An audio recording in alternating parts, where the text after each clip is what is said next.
But Savitri की अमावस्या के दिन ब्रह्मा जी के मुख से प्रकट हुआ है।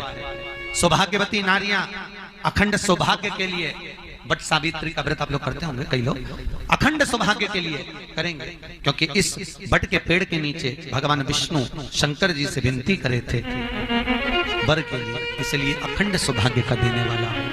जितनी सौभाग्यवती माताएं होती हैं इस सुहाग की सामग्री देंगी, उद्यापन करेंगी तो भी सुहाग की सामग्री देंगी, कोई कार्य करेंगी तो भी सौभाग्य की सामग्री देंगी। सौभाग्य की सामग्री का दान क्यों किया जाता है?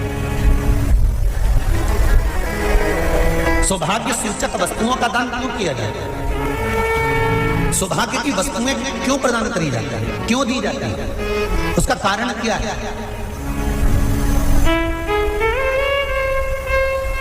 क्यों देते हैं महाराज?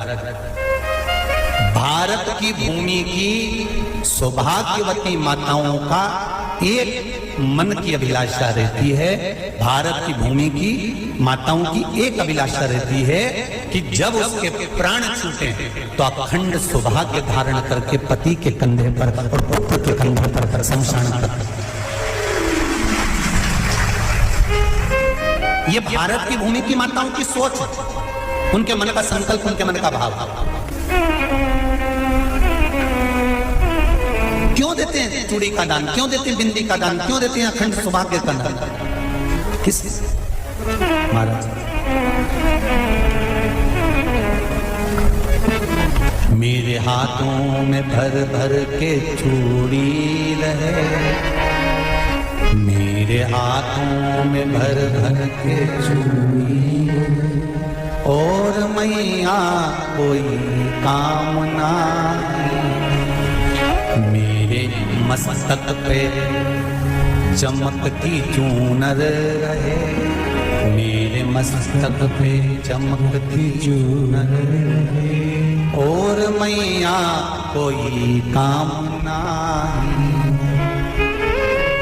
मेरी मांगों में भर भर के सिंदूर रहे, मेरी मांगों में भर भर के सिंदूर रहे, और मैया कोई कामना नहीं, मेरे पाँव में बिछुड़ी का जोड़ा रहे। एक बिछुड़ी नहीं, कितनी?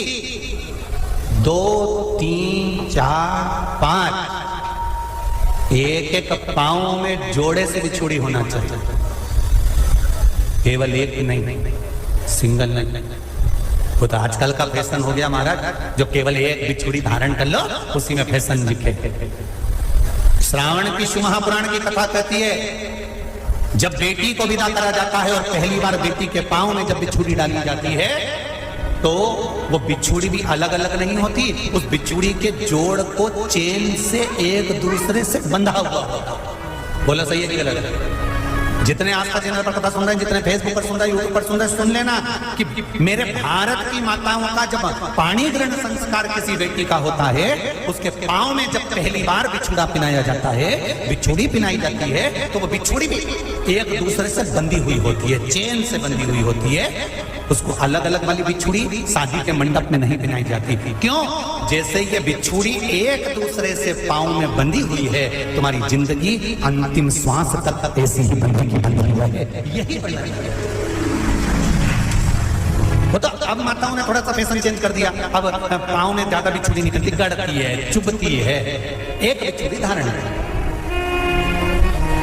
महाराज पर नहीं, बिछुड़ी भी 2 जोड़े से। हमारी माताएं, भारत की भूमि की जो माताएं हैं, ये चूड़ी भी हाथ में पहनती है तो जोड़े से पहनती है। बोलो जैसा सही है कि गलत है? एक अकेली चूड़ी माताएं हाथ में धारण नहीं करती हैं।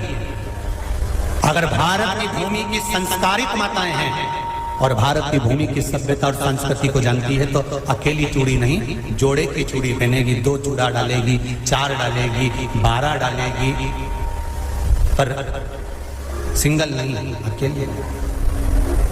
श्रावण के महीने की शिव महापुराण की कथा, जिसका नाम है श्रावण शिव महापुराण की कथा, ये कहती है कि पार्वती जी ने और गंगा जी ने ये चतुर्मास में जितना सौभाग्य का दान दिया है, उनके बराबर दुनिया का कोई व्यक्ति इतना सौभाग्य का दान नहीं दे सकता, जो माता गंगा और पार्वती दोनों दान दे रहे हैं।